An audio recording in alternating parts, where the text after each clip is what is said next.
Hello guys, welcome to my channel. तो ये video devil punisher drama explanation series की part 8 video होने वाली है। तो अगर आपने इस ड्रामा एक्सप्लेनेशन सीरीज के मेरे पिछले वीडियोस को नहीं देखी हो, लिंक आपको डिस्क्रिप्शन में मिल जाएंगी और वहां से उन वीडियोस को देख सकते हो। तो बिना कोई देरी किए चलो आज की वीडियो स्टार्ट करते हैं। तो पार्ट 8 स्टार्ट होती है। जोंगकुई शीनू से मिलने कॉफी शॉप में जाता है और वहाँ जाके शीनू को देखता ही रहता है। फिर शीनू जोंगकुई से बातें करने आती है और बातें करते हुए उसे बताती है कि उसे उसके पास्ट के बारे में सभी चीजें याद नहीं आई है। उसे सिर्फ यही याद है कि वो अंडरवर्ल्ड में एज ए मेंगपो काम करती थी और वहाँ वो जोंगकुई को पसंद करती थी, लेकिन मेंगपो बनने से पहले वो क्या थी इसके बारे में उसे कुछ भी याद नहीं है। ये सब बातें करने के बाद वो दोनों उचिन को कैसे ढूंढेंगे इस बारे में बातें करते रहते हैं, जहाँ जोंगकुई शीनू को बताता है कि उचिन की एक बेटी है और उसका नाम है यूहान, और जोंगकुई को लगता है कि उचिन के मर्डर इंसिडेंट से शायद यूहान रिलेटेड हो सकती है। तो ये सब कुछ सुन के शीनू बोलती है कि उन दोनों को उचिन के बारे में पता लगाने के लिए यूहान के बारे में पता लगाना होगा। तो वो दोनों वहाँ बातें कर रहे होते हैं, तभी वहाँ एनही, ओयांकाई और बोया आते हैं। तो बोया जोंगकुई को देख के बहुत ही फ्रेंडली तरीके से उससे बातें करने लगता है, लेकिन जोंगकुई उसे उतना भाव नहीं देता। बाद में शीनू के कहने पर जोंगकुई बोया से बातें करता है और वहाँ एनही को ओयांकाई से पता चलता है कि शीनू और जोंगकुई रिलेशनशिप में है, और ये जान के उसे बोया के लिए बुरा लगता है। रात में हम बोया को अपसेट होके ड्रिंक करते हुए देखते हैं। तभी एनही उसे मैसेज सेंड करती है, लेकिन वो रिप्लाई नहीं देता। उधर एनही देखती है कि बोया कुछ दिनों से कॉफी शॉप में नहीं आ रहा है और उसने उसके मैसेज का भी रिप्लाई नहीं दिया है। ये देख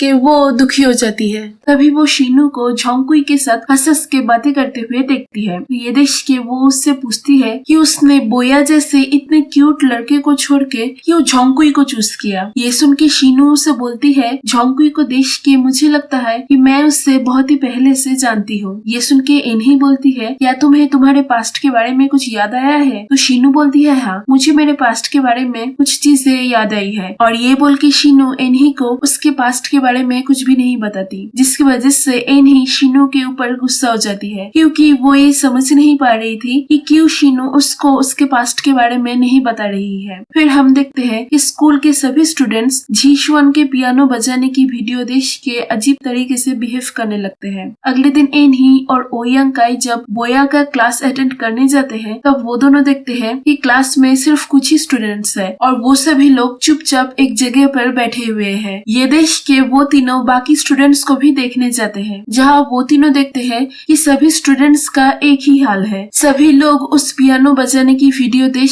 के एक जगह पर ही फ्रीज हो गए हैं और उस पियानो की धुन को सुन के इन्हीं भी फ्रीज हो जाती है। तो ये देख के बोया इन्हीं के सामने जोरों से चिल्ला के उसे जगाता है और उसके जगने के बाद इन्हीं और ओयांकाई को वहाँ से लेके चला जाता है। इसके बाद ओयांकाई शीनू और जोंगकुई को वो वीडियो दिखा के स्कूल में जो भी हुआ उन सब के बारे में बताता है। तो ये सब कुछ सुन के जोंगकुई शियाओची को इन सब के बारे में पता करने बोलता है। तो शियाओची स्कूल में जाके देखती है कि सभी स्टूडेंट्स उस वीडियो की वजह से फ्रीज हो गए हैं। ये सब कुछ देख के वो जोंगकुई को इन सब के बारे में बताती है। उधर शीनू जीशुआन के घर में जाती है और जीशुआन से मिलके वो खुद को बोया का फ्रेंड कह के इंट्रोड्यूस करती है। तो जीशुआन के घर में जाते ही वो वहाँ बोया को देखती है और बोया भी वहाँ शीनू की ही तरह जीशुआन से उसके पियानो बजाने की वीडियो के बारे में बातें करने आया था। तो जीशुआन से बातें करके उन दोनों को उस वीडियो के बारे में कुछ खास पता नहीं चलती, इसीलिए वो दोनों जीशुआन के घर से चले जाते हैं और बाहर जाके बोया शीनू को बोलता है कि वो कंप्यूटर साइंस डिपार्टमेंट के स्टूडेंट से कह के उस वीडियो को सोशल मीडिया से हटा देगा, ताकि कोई और उस वीडियो को देख के बाकी लोगों की तरह फ्रीज ना हो जाए। फिर बोया से बातें करके शीनू जोंगकुई से मिलने जाती है और मन ही मन में ये सोचती रहती है कि क्या उसे जोंगकुई को बताना चाहिए कि आज वो जीशुआन के घर में जाके बोया से मिली थी। तो शीनू ये सब कुछ सोचती रहती है,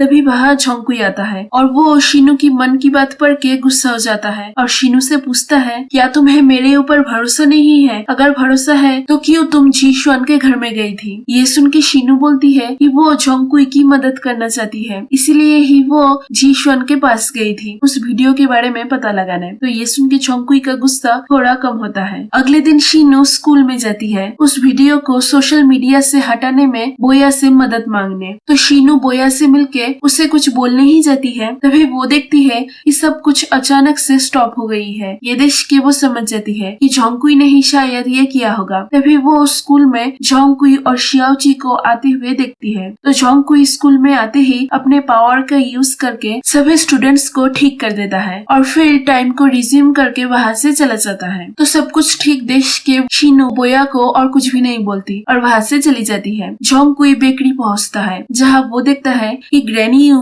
पैनिक करते हुए कहीं जा रही है। तो ग्रैनी यू को पैनिक करते देख जोंगकुई बोलता है कि वो भी ग्रैनी यू के साथ जाएगा। तो वो दोनों कहीं जाते हैं और उन दोनों के जाने के बाद ही शिनो बेकरी पहुँचती है और जोंगकुई को कहीं जाते हुए देख उसका पीछा करती है। तो जोंगकुई का पीछा करते हुए वो एक हॉस्पिटल के सामने जाती है। उधर ग्रैनी यू और जोंगकुई हॉस्पिटल में ग्रैनी यू की पोती यूहान को देखने जाते हैं जो कि मेंटली अनस्टेबल थी और बहुत दिनों से हॉस्पिटल में भर्ती थी और उसकी ही तबीयत अचानक से खराब हो गई थी। तो ग्रैनी यू यूहान को देख के उसे हक करके रोने लगती है। वही शिनो जोंगकुई को ढूंढने लगती है। तभी अचानक से उसके गर्दन में बहुत ही दर्द होने लगती है। तभी वो सामने ऊचिन को देखती है। तो ऊचिन उसको देख के उसके ऊपर हमला करने ही जाता है कि तभी वहाँ जोंगकुई आ जाता है और उसको देख के ऊचिन वहाँ से भाग जाता है। इसके बाद शिनो और जोंगकुई ग्रैनी यू को हॉस्पिटल से घर लेके जाते हैं जहाँ ग्रैनी यू ऊचिन के बारे में सोचते हुए रोती रहती है क्योंकि ऊचिन बहुत दिनों से गायब था और ग्रैनी यू को ये नहीं पता था कि वो मर गया है। तो ग्रैनी यू को इतना दुखी देख के शिनो उनसे झूठ बोलती है कि ऊचिन अभी भी जिंदा है और वो कुछ ही दिनों में वापस आ जाएगा। ये सुन के ग्रैनी यू को थोड़ी राहत मिलती है और वो चैन से सो जाती है। तो ग्रैनी यू के घर से आने के बाद जोंगकुई शिनो से पूछता है कि उसने ग्रैनी यू से झूठ क्यों बोला कि ऊचिन जिंदा है, क्योंकि जोंगकुई ग्रैनी यू को ऊचिन के डेथ के बारे में बताना चाहता था। लेकिन शिनो ये नहीं करना चाहती थी क्योंकि वो पहले ऊचिन की कैसे मौत हुई थी इसके बारे में पता लगाना चाहती थी और ग्रैनी यू को बाद में सब कुछ बताना चाहती थी। तो सिंस वो दोनों इस बात पे एक दूसरे से सहमत नहीं थे, इस वजह से उन दोनों के बीच झगड़ा हो जाती है और इस झगड़े के बाद से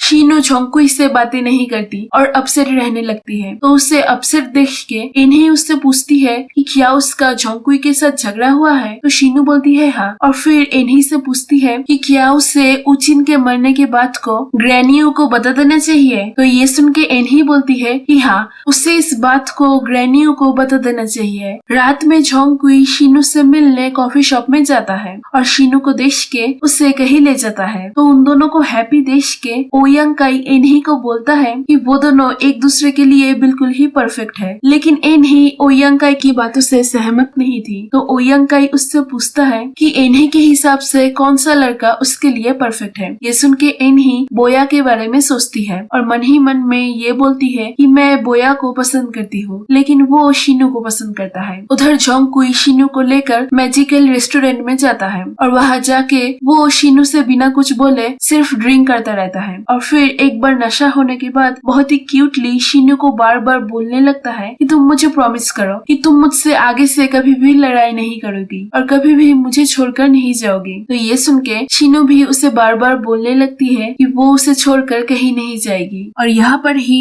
ये पार्ट खत्म होती है। तो यही थी आज की वीडियो, मिलते हैं अगले वीडियो में। Stay tuned.